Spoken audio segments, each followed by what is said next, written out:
So you want to start a business, but you're just not sure which business to start. Well, let me give you some advice. Please don't just go with the first idea that pops in your head.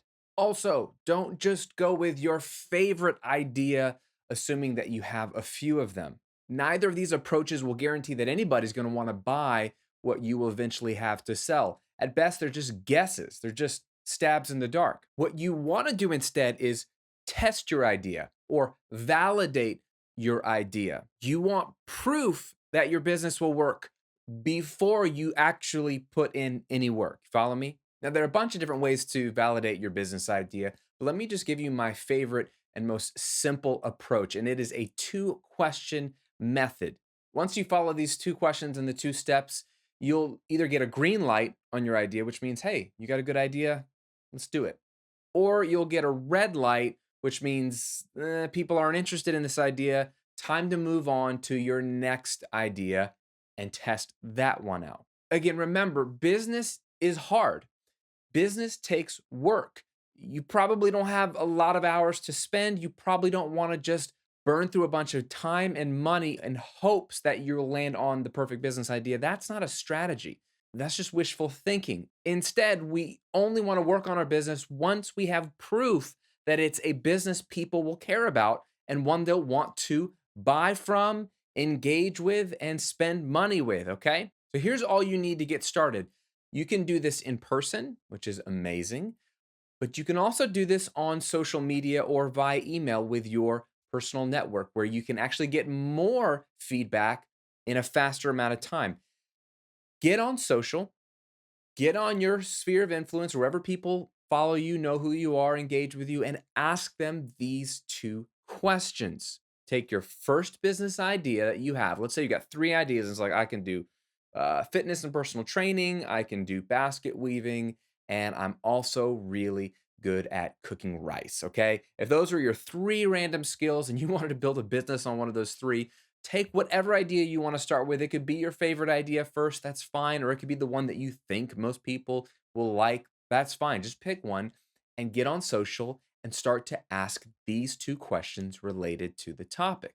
Question number one: what is your biggest frustration related to fill in the blank, which is your topic? So if I were good at working out and staying in shape and I thought I might be able to help other people do that, I would get on Facebook or Instagram or anywhere and say, "Hey friends, you got 10 seconds. I would love your thoughts on this. What is your biggest frustration related to working out or getting in shape?" It's very simple. It's one question. You put it out there, see who bites. You're looking for two things. One, does anybody bite? Okay. If nobody answers your question in a few days, it means nobody cares. It means either nobody has any challenges in that topic or niche because they don't think about that topic or niche, or even if they do think about it, maybe there are no problems to solve in that topic or niche. So if you get crickets, meaning you hear nothing, you've just gotten a red light and you know it's time to move on. But if you do get some engagement, then the second thing you're looking for is, what is that engagement? Is it real vague? Is it real generic? Is it sort of mediocre? Like, yeah, I'm kind of frustrated with losing weight, but it's not that big of a deal. Or will you get responses that are like, this is the bane of my existence. I don't care how much I weigh. I just want to be able to fit into the pants that I wore in high school. Okay. If you saw something like that, that would be very insightful as to A, there's a challenge people have here and there's interest. B, that's a very, very specific thing to say. I don't care how much I weigh. I just want to be able to fit into the pants I wore in high school. Little pro tip for you here. If you get engagement like that, anything interesting, anything specific, you copy it and paste it into a Google Doc or a Word doc or wherever you keep notes. This will be powerful for you later when you're creating content, YouTube videos, podcasts, articles, creating products, writing sales copy, any of that. When you can use people's actual words, it is more effective because it's real. So you ask that question: what is your biggest frustration related to basket weaving, related to buying a home, related to staying in shape, related to making music in your home studio, whatever it is? What is your biggest challenge or frustration?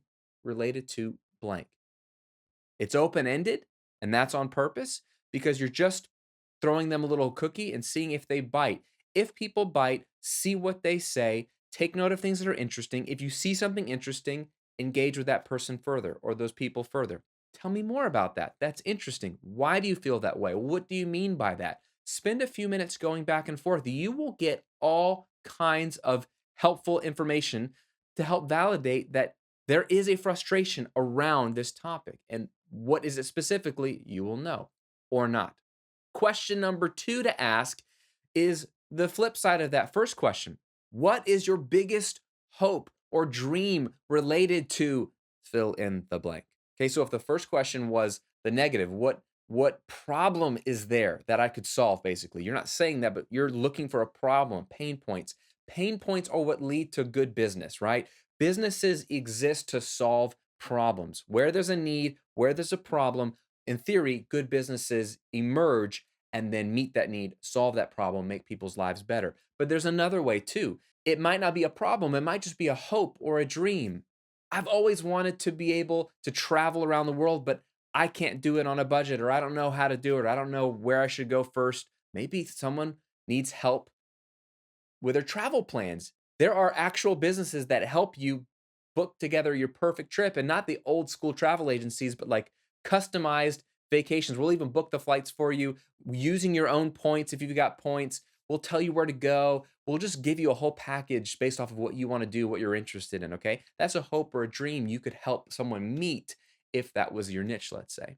When you hear people say, "Oh, well, I just wish I could be able to boom, boom, boom." Like if you hear people say on social, "I just wish I could be able to X, Y, and Z." These are people telling you their hope or their dream related to that topic or niche. You want to write those down, copy and paste if you see something interesting. Or if there's nothing, people don't have any hopes and dreams related to basket weaving, maybe it's not an idea worth pursuing. Do you see what we're doing here with these two simple questions? We are doing two things at once. One, we're throwing a line out to see, are there people, real people in the world who are interested in this topic? You might be interested in it, you might be good at it, but if no one else is really interested in it, then it's not worth building a business around. And that might be hard to hear if it's the thing you love the most. But guess what? Businesses aren't about just doing what you love and following your passion. That's irrelevant if what you love and what your passion is doesn't add value to the marketplace. So, business is all about adding value to the marketplace first. That's why there's tons of businesses out there that have nothing to do with people's passions, okay? Making toilet paper is probably not a passion people have. Picking up trash is probably not a passion people have. Although I could see my 9-year-old daughter really being passionate about picking up trash. She just loves things to be clean. But you know what I'm talking about. No, instead, the owners of those businesses realize there's a need that's met.